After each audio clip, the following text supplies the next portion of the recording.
Nursing school can be very rough. When we're not in class, then most of the time we are in clinical. When we're not in clinical, then most of the time we have work for some of us, or we have to take care of kids. That means we have very little time to actually study. So very important that we have good studying strategies so we do not feel overwhelmed. Welcome back to Nursing Unveiled. My name is Ashley. I'm a BSN RN. Here we uncover all the tips and tricks on how to jumpstart a successful nursing career. So tip number one is you want to form a group chat of some sort. Back when I was in nursing school, my peers started a Facebook group.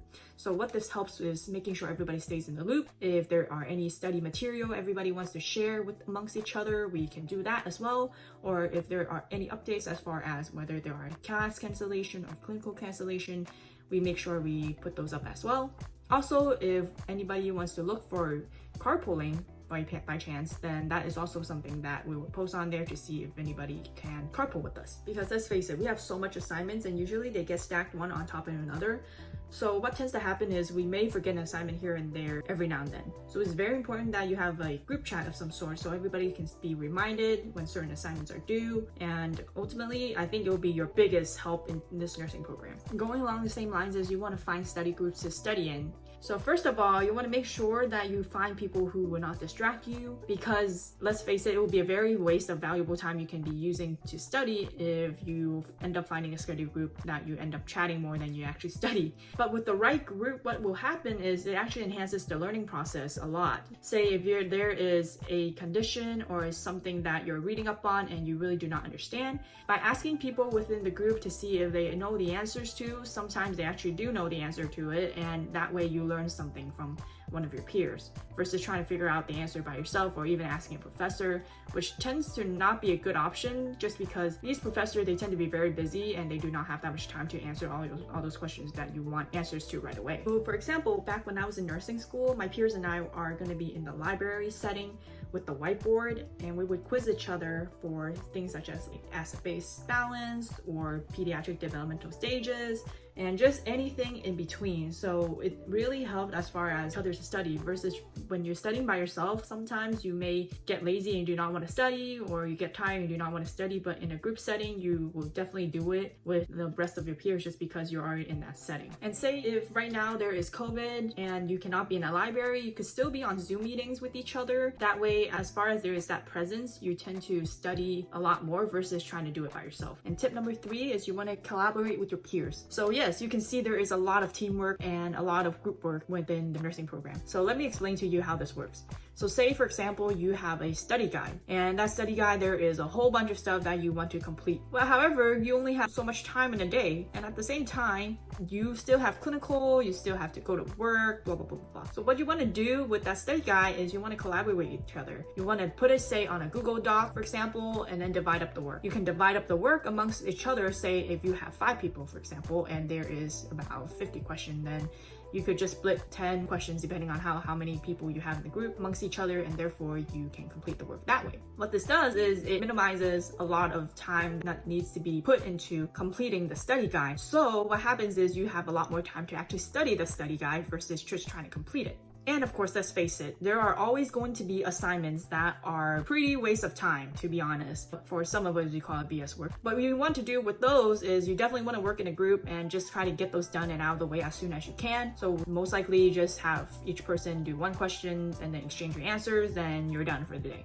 So yes, always divide and conquer. That way it will save you a lot of time. Tip number 4 is very important. That is, you want to do practice questions. So let me explain this. When you are near exam times, you want to make sure you do practice questions on top of just studying your material. What this does for you is you are getting the practice as far as knowing how to use good nursing judgment on your exam. Because when it comes to nursing exam, they're not testing if you just know the content. They're testing you whether you can make good nursing judgment as far as making sure the patient is either safe or you know how to prioritize your tasks, etc. And those questions can be very tricky if you're not used to nursing questions. So what I did back then is I would actually Google search for questions. So what I did is I would Google search, then I would search for Quizlet, and say for that semester I have critical care nursing, for example, then I would type Quizlet critical care nursing, then for example what chapter I'm on, if it is say chapter 9 ventilatory assistance, for example, according to the textbook, then I would type just that.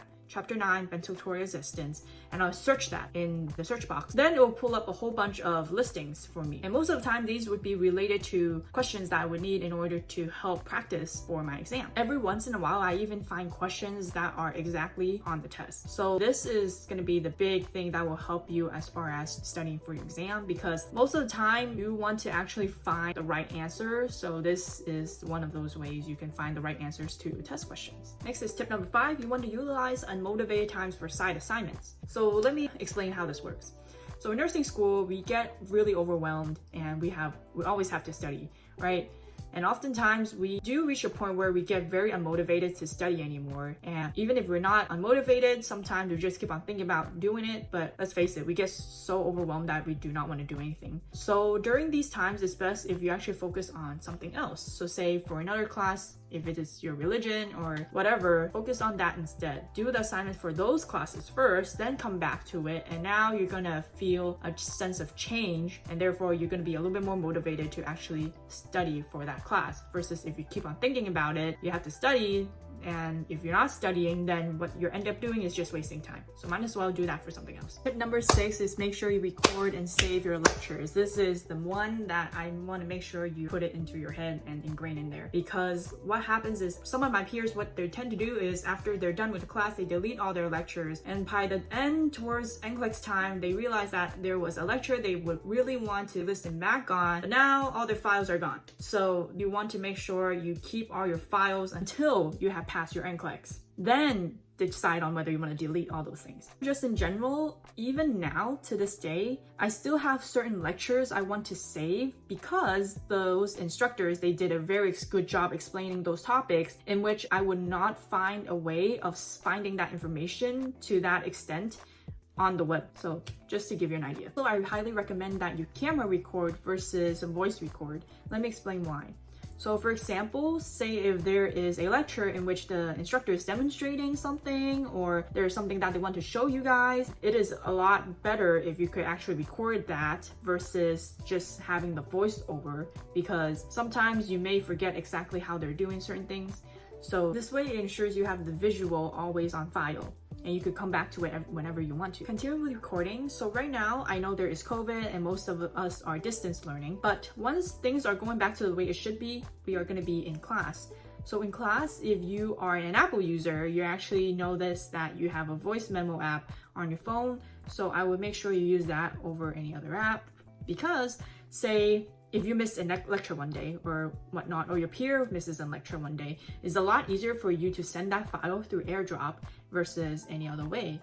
So what the heck is AirDrop? So AirDrop is a fast and simple way of sending files through Wi-Fi and Bluetooth network rather than through email and messaging. Next is tip number 7. You want to leave ample time to go back on lectures. Once your lectures is over, which tends to be about an hour and a half to 2 hours, depending on how long your class is, that tends to not be the case when you're actually taking notes. When you're taking notes, it's about 3 to 4 hours long just to make sure you get through everything, because it takes time to take notes and it takes time to reorganize your notes. So make sure you leave a good chunk of your time dedicated to re-listening lectures. Yeah, honestly, looking back now, I do not know how I survived nursing school, because back then I was not only going through nursing school full-time, which means there is both class and clinical, but on top of that, I was also a CNA working part-time, along with one other side hustle that I was doing at the time. So yeah, it was a lot of work, not gonna lie, and there was definitely some sleepless nights here and there, but overall it is doable, and you just really have to make sure you are managing your time well, and hopefully by utilizing some of these tips and tricks that I give you today, you are able to save yourself a lot more time in nursing school, so you don't feel like you're drowned in nursing school 24/7, because it really does feel that way when you are in the program. Overall, I hope this helps. If you like content such as these, make sure you like, subscribe, and hit the notification bell. I have new videos every Monday, so stay tuned. Bye!